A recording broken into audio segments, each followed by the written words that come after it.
안녕하십니까. 오늘 영상의 주인공은 산드로빠님이거든요. 산드로빠님께서 며칠 고민을 하시다가 러브 MTV님 추천부터 시작해가지고 기필코 머신을 사용하시는 그런 후배분들, 동생분들의 추천으로 자동 풀림 방식의 고정 클램프가 장착된 요 지금 추형 머신을 구입하게 되셨어요. 구입 전에 저하고 몇 가지 이제 이런저런 이야기를 했었는데 그런 내용들도 제가 다른 분들도 영상을 보시면서 참고하시라고 제가 이야기를 좀 드려볼게요.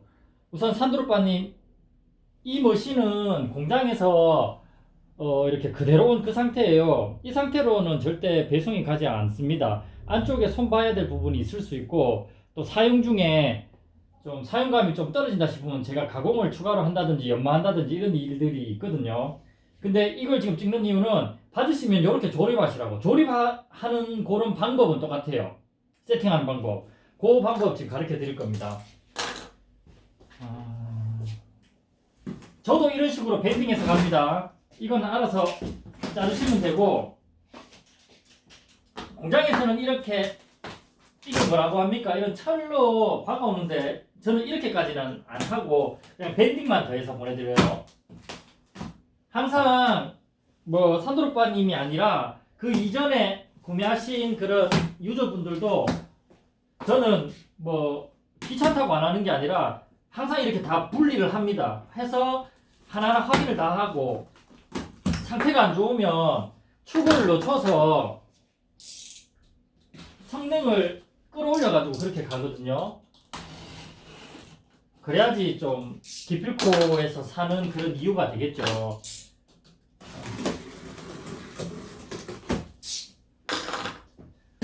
자, 산드로빠님 이렇게 개봉하시고요. 설명서 이거는 같이 나중에 보내드릴게요. 그리고 이렇게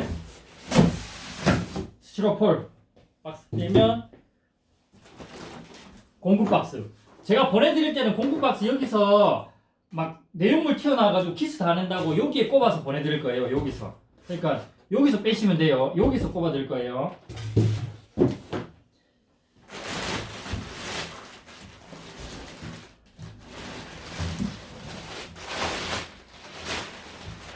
저도 이거 할 때마다 너무 무거워요.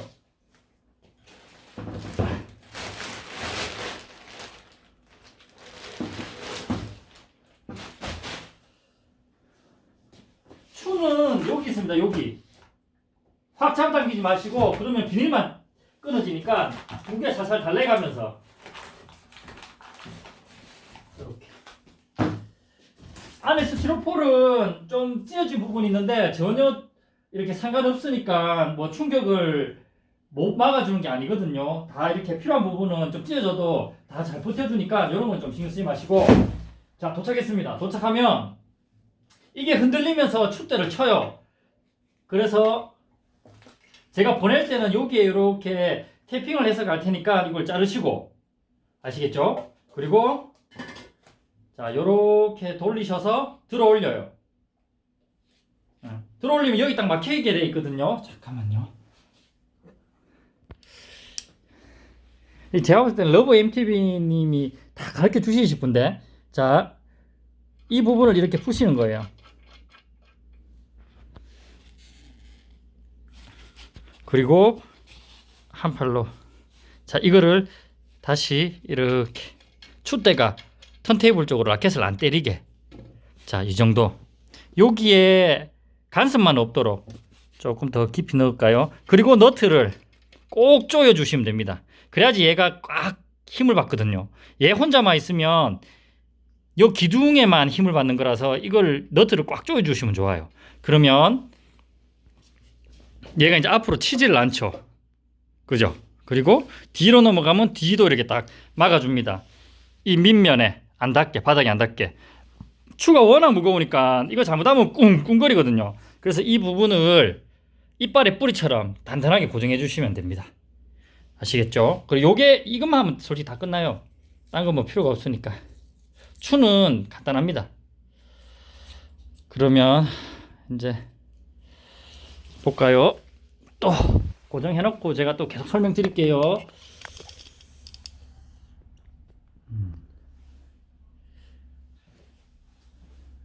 자, 이거 캡 빼고 스펀지 빼고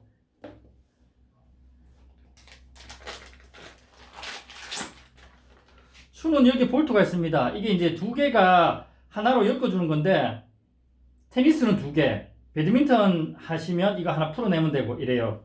그러니까 테니스 유저시니까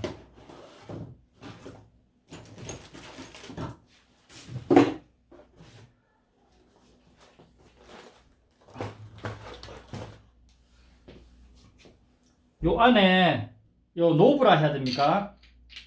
플라스틱 볼트 손잡이 있습니다. 요렇게 넣으시고 제 기준에서는 그냥 이게 보기 싫으니까 이걸 밑으로 가도록 해요. 이쪽으로.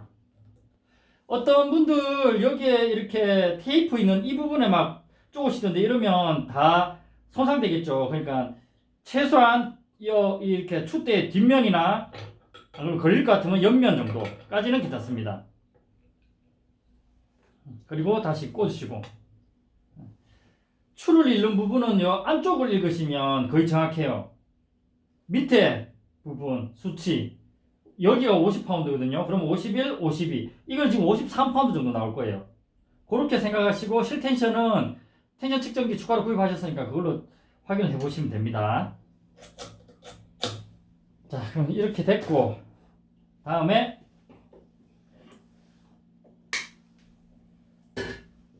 고정 클램프. 원래 처음에 고정 클램프 나오면 이게 베이스 압력이 안 똑같아요.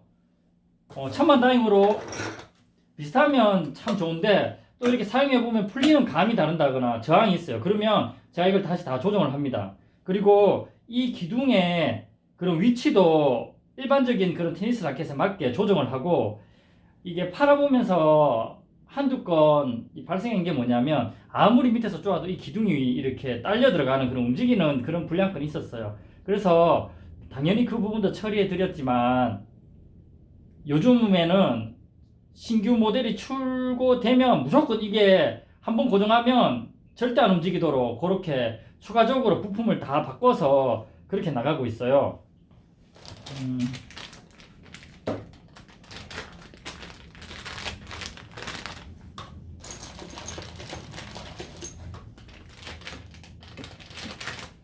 고정 클램프죠. 고정 클램프는 넣어보시면 이렇게 잘 맞으면 천만다행.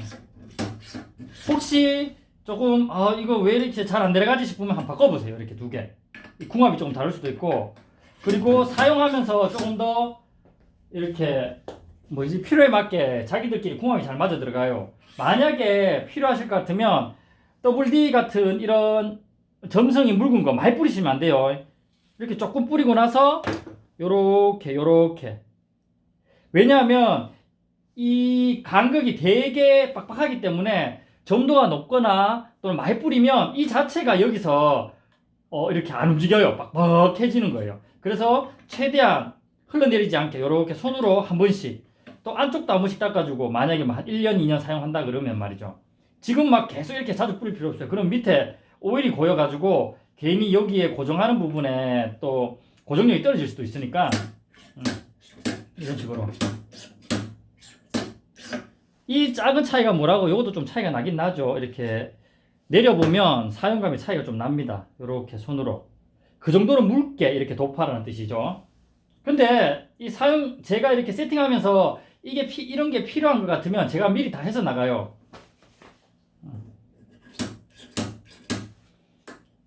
처음에 제가 이렇게 조정해서 나가요. 이제 그 스트링 거트를 이렇게 집어주는 그 간극을. 근데 이제 이게 예전에는 이게 지 마음대로 막 풀리고 이랬었어요. 사용감이 누적될수록. 그래서 요즘에는 아예 이거를 사람 힘으로는 잘 못 돌릴 정도로 제가 강력하게 단속해서 나가니까 같이 보내드리는 플라이어로 이렇게 잡고 미세하게 조정하시면 돼요. 여기에 선 체크해 놓으시고. 아시겠죠? 나머지는 뭐 다 잘 하실 거예요. 제가 바로 사용하실 수 있도록 최종적으로 세팅을 해서 나갈 거니까.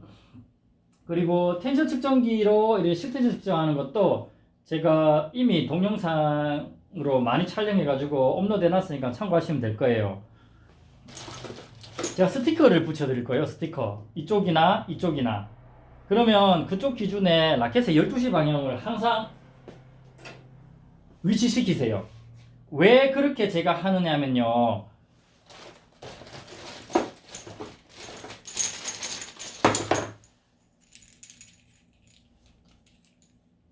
사이드 서포터의 각이요. 자, 지금 12시 방향을 여기에 놓았을 때 이 각으로 단단히 고정해 놓으시면 계속 이 모양으로 그냥 따로 사이드 서포터 각도 조절 없이 사용하실 수 있는데, 이게 이제 이렇게 스티커가 없으면 이게 12시였나? 이게 6시였나? 하다 보면 이 각이 또 틀어져요. 프레임의 곡선 자체가 여기는 완만하고 여기는 많이 휘어 있잖아요. 그래서 한번 기준을 정해서 사이드 서포터가 최대한 면에 많이 잡아주는 위치에 고정을 단단히 해 놓으시면 따로 조정 없이 대부분의 라켓들이 다 그렇게 맞아 들어가요. 그래서 제가 스티커를 12시 방향에 여기 항상 인지해서 거치하시라고 붙여 드릴 거예요. 사이드 서포터는 이렇게 해서 그냥 고정하시면 되는 거 잘 아실 거고, 처음에 우리 상담할 때 2점씩 그 테니스 스트링 머신에 대해서 말씀을 하셨죠. 그래서 제가 막 되게 흥분했죠. 그런 거 절대 사면 안 된다고. 지금 시대가 어느 때인데 2점씩을 사시냐고. 2점씩은 여러분도 아시죠? 요 두 개만 잡아주는 거예요. 요 두 개만 이렇게 너트 쪼듯이 꽉 잡아주고 이 사이드 서포트가 없는 겁니다. 이런 걸 어떻게 표현할 수 있을까요? 안전벨트가 없는 뭐 자동차? 아니면 ABS가 없는 일반적인 옛날 자동차의 브레이크, 뭐 이렇게 설명할까요? 배드민턴 라켓은 더 심각한데, 왜냐하면 약해서 이걸 이런 식으로 힘을 주면 부실 수도 있어요. 지금도 이렇게 힘 주면 찌직 소리가 날 정도로 프레임이 그렇게 강하진 않죠. 하지만 고텐션을 버티는 이유가 가로, 그러니까 뭐 테니스 용어로는 메인 스트링과 크로스 스트링의 그런 장력이 이렇게 균형을 이루기 때문에 이 프레임에 힘을 버티는 거죠. 고텐션에서 만약에 스트링을 좀 무식하게 이렇게 막 배 가르듯이 떡 쓸듯이 이렇게 썰어버리면 라켓이 다 부서져 버려요. 순간적으로 한쪽 힘만을 버틸 수 없거든요. 테니스 라켓은 이 프레임 두께나 들어가 있는 카본 양이 많아서 배드민턴보다는 좀 더 잘 버틸 거예요. 그러나 우리가 메인 스트링 한 줄 한 줄 중심부터 묶어 나가는 이유가 뭡니까? 라켓의 스트레스를 줄이기 위함이죠. 한쪽에서 회전 방식으로는 한쪽에서 뭐라 그러지? 그거를 그냥 한 줄로 그냥 다 끼워 나가잖아요. 그런 식으로 하면 이 압력이 엄청 한쪽으로 쏠려요. 물론 부서지진 않겠지만 좋은 건 아니겠죠. 그런 이유에서 사이드 서포터가 6개가 6개란다. 이제 말도 잘못 나오네요. 4곳이 이렇게 잡아주면 라켓이 메인 스트링을 할 때 엄청 바깥쪽으로 부풀어요. 라켓이. 또는 당장 눈에 보이지 않는다 하더라도 이 받는 압력이 엄청납니다. 그래서 사이드 서포터가 반드시 여기에 이렇게 잡아줘야 돼요. 이해되시죠? 사이드 서포터가 안 잡아주면 실텐션도 안 나와요. 왜냐하면 이게 부풀고, 그리고 이렇게 크로스 스트링을 아무리 열심히 당겨도 이거를 다시 못 좁혀줘요. 그래서 이렇게 우선 라켓의 파손 위험도 엄청 높아지고 스트레스도 높아지고 이렇게 실텐션도 제대로 구현해내지 못해요. 라켓이 그렇게 막 절대적으로 우리가 특히 배드민턴에서는 이런 거에 예민한 분들이 많은데, 그 원래의 모양을 그대로 그려놓고 스트링 후에도 최대한 비슷하길 바래요. 그런 기준에서 본다면 이 사이드 서포터가 없이는 그게 절대적으로 불가능해요. 요즘 같은 이런 게 일반화되어 있는 상황에서 여기 6시, 12시만 고정해서 작업을 한다는 건 정말로 조마조마한 일이에요. 제 기준에서는. 물론 그것도 스트링을 할 수 있고, 아직도 어떤 업체에서도 뭐 이렇게 딱 2곳만 고정해서 하는 데가 있을 수 있어요. 하지만 굳이 뭐 이런 게 잘 나와 있는데, 사이드 서포트 있는 게 잘 나와 있는데 그렇게 2점씩을 우리가 돈을 주고 거의 뭐 비슷한 가격, 3분의 2 가격을 주고 구입할 이유는 없겠죠. 확실한 건 메인 스트링은 반드시 사이드 서포터가 잡아줘야 돼요. 엄청 부핍니다 이게. 그리고 여기서 잡아주고 다시 크로스를 2파운드나 1.5파운드나 2파운드 더 줘서 당겨줬을 때 이 라켓에 설계할 때 그런 장력이 정확하게 이렇게 주어지는 거지, 옆에서 안 잡아주고 메인을 당기고 크로스를 당겨도 이게 회복이 안 돼요. 그래서 반드시 6포인트 머신을 사용하시길 바래요. 비록 추든 뭐든. 제 설명은 그렇고, 나머지 것들은 뭐 제일 실수 많이 하시는 게 이거예요. 클램프가 내려가 있는 상태에서 막 이거 고장이라고 이거 안 잠긴다고. 당연히 안 잠기죠. 이게 내려가 있으면 안 잠깁니다. 들고 잠그고 그리고 스트링을 잡고 살포시 내려놓는 것까지는 괜찮아요. 근데 이제 우리가 실수하다 보면 막 놀래죠. 당연한 거고. 네, 이 정도만 설명하고 나머지 것들은 잘 하실 거라 생각해요. 전문가들도 주변에 많으시니까.